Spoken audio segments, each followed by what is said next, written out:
Have you ever tried to make a big change in your life? Maybe you wanted to start exercising every day, read more books, or quit a bad habit, only to find yourself back at square one a few weeks later. It's frustrating, right? We all have goals, but the path to achieving them often feels like an uphill battle. What if I told you the problem isn't you? The problem is your system.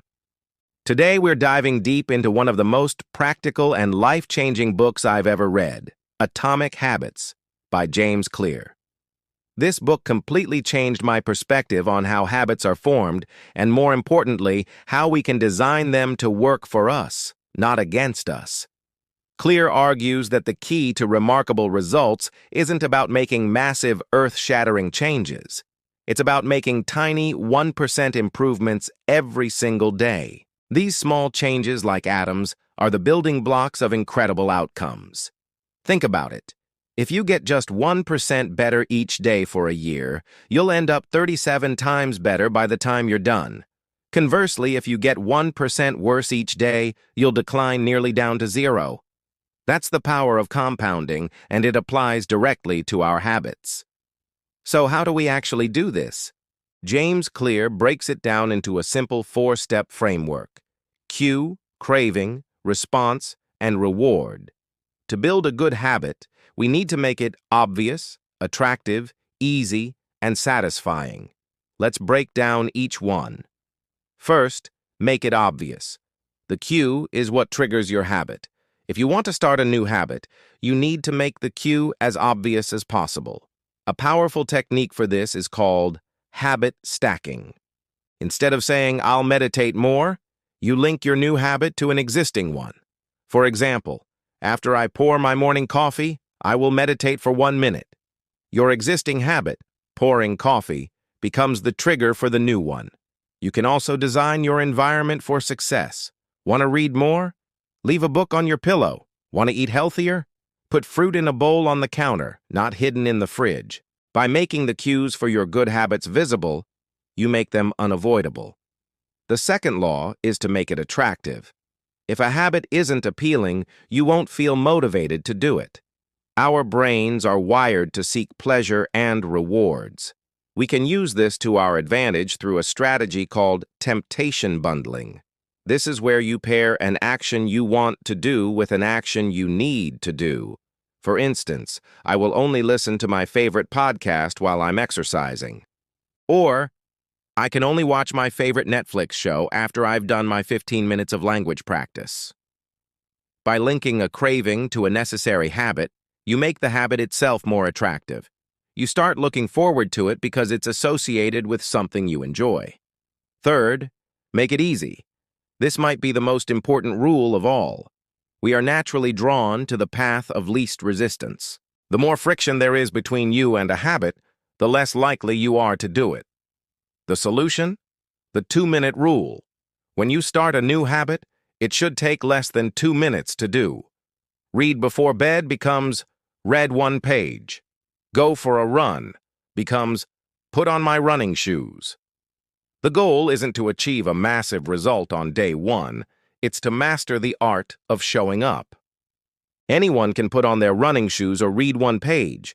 Once you've started, it's much easier to continue. You're building the identity of a person who shows up. It's about making the starting ritual so simple that you can't say no. Finally, the 4th law: make it satisfying. A habit needs to feel rewarding for you to stick with it. The problem is that many good habits have delayed returns. The reward of going to the gym today won't be visible for weeks or months. To solve this, we need to give ourselves an immediate reward. A great way to do this is with a habit tracker. Every time you complete your habit, you get the satisfaction of checking a box. Seeing that chain of success grow is incredibly motivating. You don't want to break the chain. This immediate little victory reinforces the behavior and makes you want to do it again tomorrow. It closes the habit loop and trains your brain to associate the action with a positive feeling. Now, what about breaking bad habits? Clear explains that we can simply invert these 4 laws. To break a bad habit, you need to make it invisible, unattractive, difficult, and unsatisfying. Want to spend less time on your phone? Make it invisible. Leave it in another room for a few hours. Want to stop eating junk food? Make it unattractive. Think about the negative consequences of that habit on your health and energy. Make it difficult. Uninstall social media apps from your phone, forcing you to log in through a browser, which adds friction. And make it unsatisfying. You could try something like an accountability partner, where you have to pay a friend $5 every time you indulge in a bad habit. The immediate pain of losing money makes the habit far less satisfying. But the most profound idea in Atomic Habits goes beyond these 4 laws. It's about identity. Clear says that true behavior change is identity change. The goal isn't just to read a book, it's to become a reader. The goal isn't to run a marathon, it's to become a runner. Every action you take is a vote for the type of person you wish to become. When you make your bed, you cast a vote for being an organized person. When you go to the gym, you cast a vote for being a healthy person. These small wins, these atomic habits, build up evidence of your new identity. So instead of focusing on a goal like losing 20 pounds, focus on the identity. I am a person who moves my body every day and eats healthy. Then ask yourself, what would a healthy person do? They'd probably take the stairs, not the elevator. They'd probably pack a healthy lunch. Your identity shapes your habits, and your habits reinforce your identity. It's a powerful feedback loop. This shift from outcome-based habits to identity-based habits is the real secret sauce. It's what makes the changes last. You're not just gritting your teeth to achieve a goal. You're fundamentally becoming a new version of yourself, one tiny habit at a time. It's not about perfection. It's about progression. It's about showing up even for just 2 minutes and casting a vote for who you want to be. So, what's one small atomic habit you can start today? Just one thing that takes less than 2 minutes. Maybe it's putting your gym clothes out before you go to bed.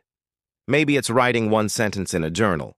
Or maybe it's just putting one dish in the dishwasher instead of the sink. Start small, make it obvious, attractive, easy, and satisfying. Before you know it, these tiny changes will compound into something truly remarkable. Thank you so much for watching.